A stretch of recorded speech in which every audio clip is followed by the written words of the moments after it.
இந்த படம் நடிக்கிறது முன்னாடி பாலாக்கு வந்து 50 ஹீரோயின்ஸ் வந்து நோ சொல்லிருக்காங்க சொல்லிருக்காங்க. அது எப்படி பாக்குறீங்க? அது எனக்கு தெரியலையே.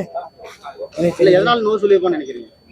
அவரு அட்லீஸ்ட் இந்த மாதிரி சின்ன கதாபாத்திரம் மாதிரி நடிச்சிருப்பாருல, சைடு ஆக்டர், அப்புறமேட்டு காமெடியன். இவருக்குலாம் ஹீரோ எப்படி வரும் அப்படின்னு சொல்லி நெகட்டிவ் தாட்ஸ் இருந்ததுனால நோ சொல்லியிருப்பாங்க. பாலாவோட வளர்ச்சி எப்படி பாக்குறீங்க? நல்ல ஃபர்ஸ்ட் படமே இவ்வளோ ஹைப்புன்றப்போ இன்னும் நிறைய படம் நடிச்சா அவரும் நல்ல ஒரு ஆக்டர் மாதிரி வரலாம். அவர் ஃபர்ஸ்ட் நல்லது பண்ணதே அது ரொம்ப பெரிய விஷயம்.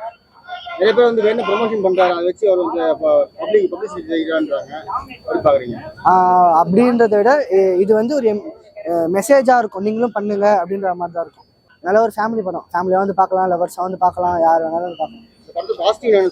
சாங்ஸ் நல்லா இருக்கா? ஏதாச்சும் நல்லா பெரிய சாங்ஸ்லாம் எதுவும் இல்லை, பேக்ரவுண்ட் மட்டும் எமோஷனல் சாங்ஸ் மட்டும் வரும். பெட்டரா பண்ணிருக்கலாம்னு என்ன சொல்லுவீங்க? ஏதாச்சும் பெட்டரானா இன்னும் எல்லாமே பெட்டர் தான் ப்ரோ, எதுவுமே குறை சொல்ற பண்ணிருக்கலாம் அப்படின்னா என்ன சொல்லுவீங்க? எதுவும் இல்லை ப்ரோ, எல்லாம் பர்ஃபெக்ட்டா இருக்கா? எல்லாமே பர்ஃபெக்ட் தான். ஓகே, ரேட்டிங் ஆல் கொடுப்பீங்க? 5க்கு 4.8 ஸ்டார் 7 ஸ்டார் கொடுப்பேன். இன்னைக்கு வந்து மதராசி படம் வருது, அது சேர்ந்து வந்து ரிலீஸ் பண்ணிருக்காங்க.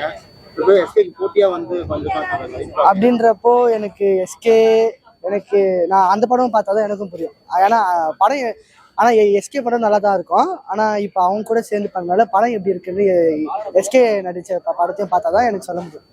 வெறும் நான் இந்த படம் மட்டும் தான் பார்த்தேன்.